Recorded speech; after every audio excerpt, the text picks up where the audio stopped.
A ver, a veces las ideas que de verdad cambian el mundo no nacen de una colaboración súper pacífica, ¿no? Sino todo lo contrario, de un conflicto, pero un conflicto con todo. Hoy vamos a clavarnos en una de las batallas académicas más, pero más feroces del siglo XIX.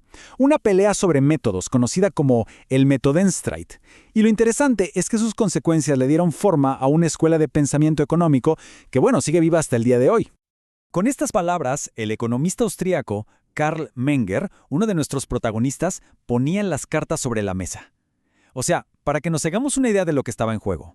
Para él, esto no era un simple debate de café entre académicos. No, para nada. Era literalmente una batalla por el futuro, por el mismísimo progreso de la ciencia económica. Así de grande era la cosa. Bueno, ahora sí, entremos en materia. Esta historia tiene, como les decía, dos protagonistas principales, dos verdaderos pesos pesados de la época. Por un lado, tenemos a Karl Menger, desde la Universidad de Viena en Austria, y por el otro, a Gustav Schmoller, que era, digamos, la figura dominante, el mandamás de la economía alemana. Y claro, sus visiones sobre cómo hacer economía eran, bueno, como el agua y el aceite. Estaban a punto de chocar, y fuerte. Y la pregunta en el centro de todo este lío era, en apariencia, simple. ¿Cómo se debe estudiar la economía? Pero cuidado, porque no era cualquier pregunta. Piénsenlo. ¿La economía debería ser como una ciencia histórica? O sea, dedicarse a juntar un montón de datos sobre, no sé, la economía alemana, para entender por qué es como es. ¿O debería ser más bien una ciencia teórica, que busca leyes universales, abstractas, que expliquen cómo funciona la economía en cualquier lugar y en cualquier momento? En el fondo se estaban peleando por el alma misma de la disciplina.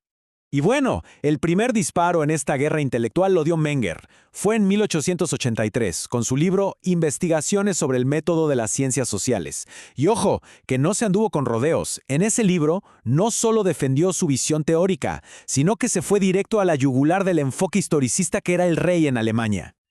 A ver, para que quede súper claro, aquí está la diferencia clave. Schmoller y su gente, la escuela histórica alemana, querían entenderlo todo sobre un fenómeno muy específico, por ejemplo, la economía alemana. Querían saber cada detalle. Menger, en cambio, decía, no, la teoría tiene que hacer otra cosa. Tenía que aislar pedacitos específicos, como, no sé, cómo se forman los precios, para encontrar reglas que funcionen en todos lados, que sean universales. Dos maneras totalmente opuestas de ver las cosas. Y para explicar su punto, Menger usó una analogía que es, la verdad, genial.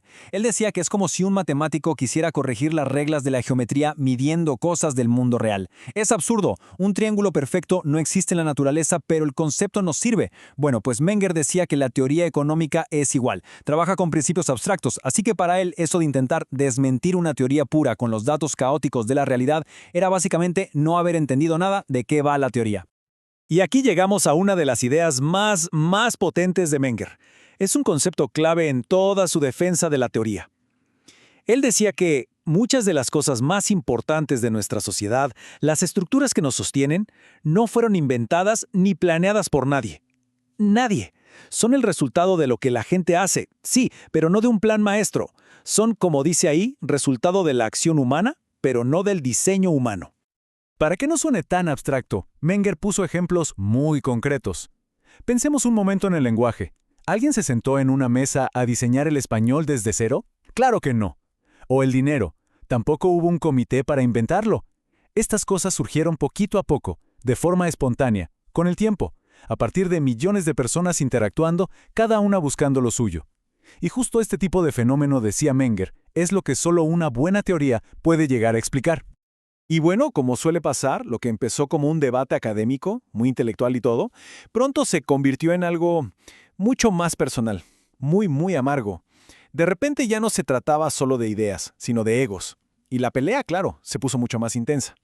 La velocidad con que todo escaló fue impresionante. En menos de un año, fíjense, pasaron de un desacuerdo en una publicación a tirarse insultos directos.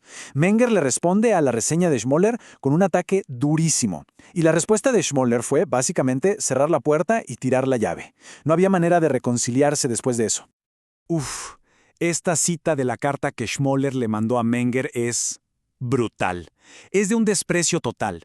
No solo está despreciando las ideas de Menger, sino a él como persona, como académico. O sea, al regresarle el libro, básicamente le está diciendo, tu trabajo es tan insignificante que ni siquiera me voy a molestar en tirarlo a la basura. A partir de este momento, la guerra era total. No había vuelta atrás. Y aquí viene una de las ironías más grandes de toda esta historia.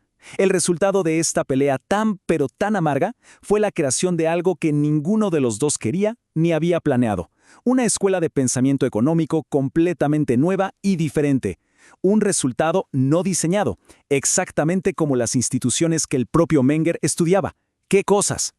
El resultado fue una paradoja total, porque de alguna manera se podría decir que los dos ganaron y los dos perdieron. A ver, Schmoller, que tenía un poder enorme en las universidades alemanas, ganó la batalla a corto plazo. Se encargó personalmente de que a los seguidores de Menger no les dieran trabajo en Alemania. Punto.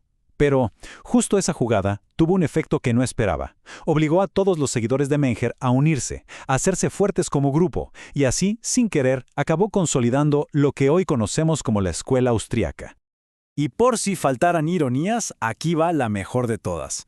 El nombre que se convertiría en su bandera, Escuela Austriaca, nació como un insulto. Así como lo oyen, sus enemigos alemanes lo usaron para burlarse de ellos, para hacerlos ver como si fueran de provincia, unos donadie. ¿Pero qué pasó? Que en lugar de avergonzarse, lo tomaron y lo convirtieron en su insignia de honor. Les dio una identidad única que ha durado hasta hoy. Muy bien, pero más allá de crear una nueva escuela, esta pelea, el Methodenstreit, dejó una huella súper profunda y, la verdad, bastante compleja en el mundo de la economía. Sus consecuencias se siguen debatiendo hoy en día. Quizás la parte más trágica de todo esto, como dijo alguna vez el gran economista Joseph Schumpeter, fue el enorme desperdicio de energías. Y es que, si uno se pone a ver, la verdad es que tenían muchísimas cosas en común, muchísimas. Ninguno de los dos bandos quería saber nada con el marxismo. A los dos les fascinaba entender de dónde vienen las instituciones. Y los dos veían con mucho recelo eso de la planificación social a gran escala. Imagínense, si en lugar de pelear hubieran colaborado, quién sabe, la economía hoy sería muy diferente. Y ojo, porque la batalla no solo le dio vida a la escuela, también cambió su rumbo, redefinió su identidad y hacia dónde apuntaban sus investigaciones. Y lo más curioso es que la fue alejando de algunas de las ideas que más le importaban a su propio fundador, a Karl Menger. A ver, vamos a ver cómo fue que pasó esto. El tema que de verdad le quitaba el sueño a Menger era este de las instituciones que surgen solas, sin que nadie las planee. Pero sus alumnos estrella, Bohm, Bauer y Wieser, que querían que la escuela fuera conocida en todo el mundo, se dieron cuenta de que para eso tenían que hablar de otros temas que estaban más de moda en ese momento, como la utilidad marginal o la teoría del capital. Y eso fue lo que pegó. Esa idea se convirtió en la tarjeta de presentación de la escuela austriaca para el mundo, y la visión original de Menger, pues, se quedó un poco en segundo plano. Y bueno, todo esto nos deja con una pregunta para reflexionar. La historia del Methodenstreit nos demuestra que, a veces, el conflicto, incluso uno que se vuelve personal y feo, puede ser un motor increíble para la innovación intelectual. Un motor que nadie espera, que forja identidades y crea legados que nadie, de verdad, nadie podría haber planeado. Es una lección súper potente sobre cómo a veces se construye el conocimiento.